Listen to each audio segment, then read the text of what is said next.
नमस्कार, प्रणाम। हम हैं आपके भाई, आपके दोस्त प्रवीण मिश्रा बुलबुल।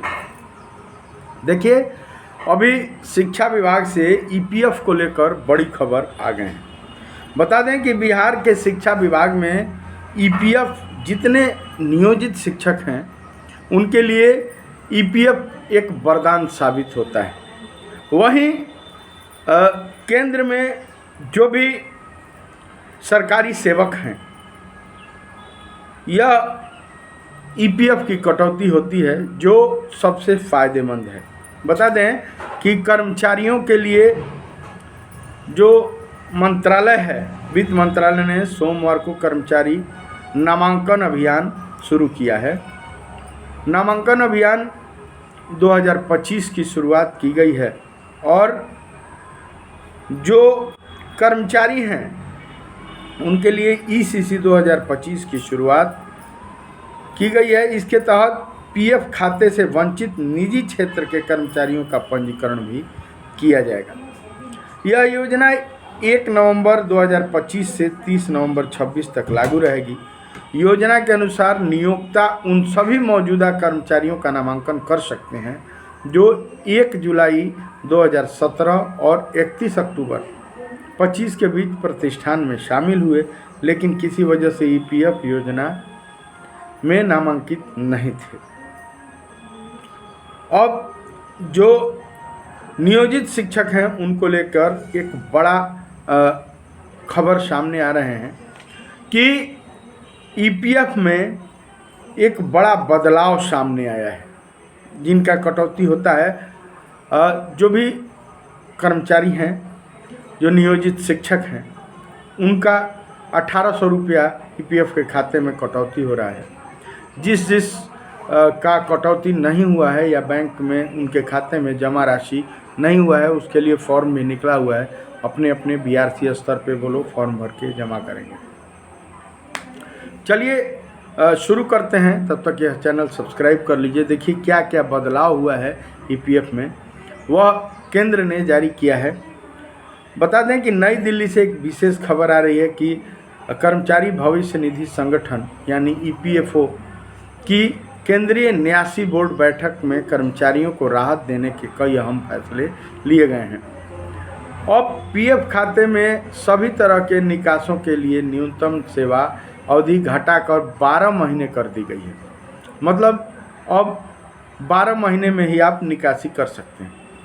पहले आंशिक निकासी के लिए न्यूनतम जो अवधि था वह कम से कम 5 साल और शादी विवाह के लिए निकासी को न्यूनतम सेवा अवधि साल जो गणना की गई थी। इसी तरह से ईपीएफओ ने खाते में जो भी राशि है, धनराशि निकालने के लिए 13 प्रावधानों को खत्म कर 3 प्रावधान ही लागू करने का फैसला कर लिया है। इससे निकासी प्रक्रिया और आसान हो जाएगी। इसके साथ ही अब ईपीएफओ सदस्यों को आवश्यक ज़रूरतें जैसे बीमारी, शादी विवाह, आवास इत्यादि जो ज़रूरत थी, इन आवास संबंधी ज़रूरतें और विशेष परिस्थिति दिखाकर खाते से पैसा निकाल सकेंगे। हालांकि अंतिम दवा निपटान अवधि को बढ़ा दिया गया है। अब इसे 2 महीने से बढ़ाकर 12 महीने कर दिया गया है, जो एक बड़ा बदलाव सामने आया है।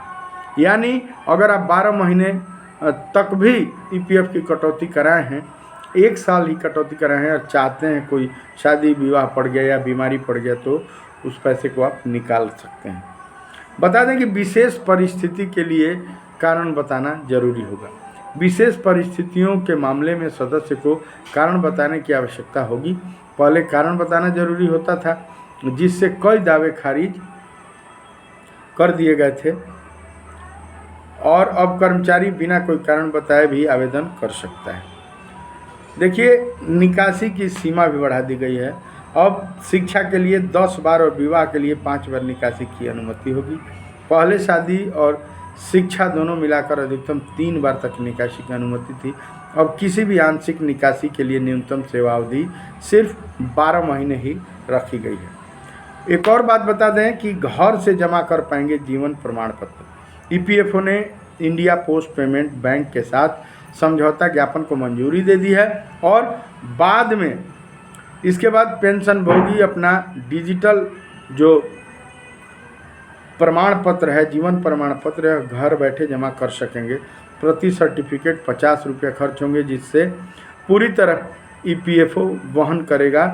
यह सुविधा ग्रामीण और दूरस्थ क्षेत्रों के बुजुर्ग पेंशनरों के लिए भी राहत साबित हो रही है। अब विश्वास योजना में भी राहत दी गई है। ईपीएफओ का विश्वास योजना है।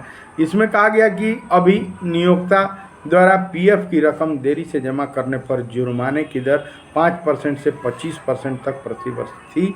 इसे अब घटाकर मात्र 1% माने 1% प्रतिमाह कर दिया गया है।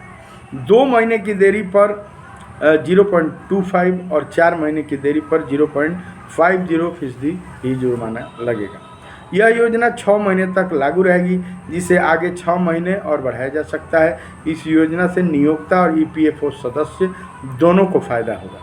नियोक्ता को विवादों से राहत मिलेगी और कर्मचारियों को उनका पैसा जल्दी और आसानी से मिल जाएगा। इससे 6000 से अधिक मामलों का निपटारा होगा और 24 करोड़ से अधिक के बकाया विवाद समाप्त होंगे। कहने का मतलब यह है कि जो भी कर्मचारी हैं, जो बिहार के नियोजित शिक्षक हैं, उनका ईपीएफ कटौती होता है 1800 रुपया महीना। अगर वह 12 महीने तक लगातार ईपीएफओ के खाते में अपना पैसा जमा कर चुके हैं, तो शादी पड़ा, विवाह पड़ा, कोई बीमारी हो गई या उनको कोई ज़रूरत है, तो वो अपना पैसा 12 महीने का ही पैसा निकाल सकते हैं। पहले 3 बार ही पैसा निकालने का वो था, नियम था, अब वह 5 बार कर दिया गया है। तो इस बोर्ड के फैसले से बड़ा ही फ़ायदा होने वाला है, लेकिन केवल नियोजित शिक्षकों को। बता दें फिर एक बार कि जो नियोजित भाई 20 साल 22 साल तक साथ थे और कतिपय कारणों से सक्षमता का परीक्षा दे दिए या चले गए, तो उनका नाम बदल गया, उनका कैडर बदल गया, उनका वंश बदल गया, उनका सब कुछ बदल गया, वो जिला कैडर में हो गए। अब उनका ईपीएफ कटौती का जो भी पैसा है वह वो फॉर्म भर के अपना निकाल सकते हैं। और जो फॉर्म आया हुआ है उसमें दर्ज किया गया है कि सितंबर 2020 से लेकर और दिसंबर 2024 तक जितना पैसा आप जमा किए हैं वह पैसा फॉर्म भर के आप निकाल लीजिएगा। और निकालने के बाद आपका जो भी कैडर जिनका बदल गया उनका एनपीएस कटता है, और एनपीएस का स्थिति यह है कि 60% ही निकाल सकते हैं, 40% पेंशन खाते में रहेगा। वहीं वह एनपीएस का जो टोटल पैसा है वह शेयर में लगाया जाता है, और शेयर मार्केट गवर्नमेंट खरीदती है। वह कितना बढ़ेगा वह समय ही बताएगा। 10 साल 12 साल बाद जो वह शेयर मार्केट का पैसा है वह कहाँ लगेगा, कितना फ़ायदा होगा, यह मुझे मैं तो नहीं जानता हूँ, समय बताएगा। लेकिन यह बात ज़रूर है कि एक आदमी लखनऊ से, एक महिला मेरे पास फ़ोन की थी और उन्होंने कहा था कि सर वो अपने पति के मरने के बाद नौकरी शुरू की और ईपीएफ खाते में उसकी एनपीएस में उसकी कटौती होती थी, जमा होता था। ईपीएफ में उसका पैसा नहीं जमा होता था, उसका एनपीएस कटौती होता था।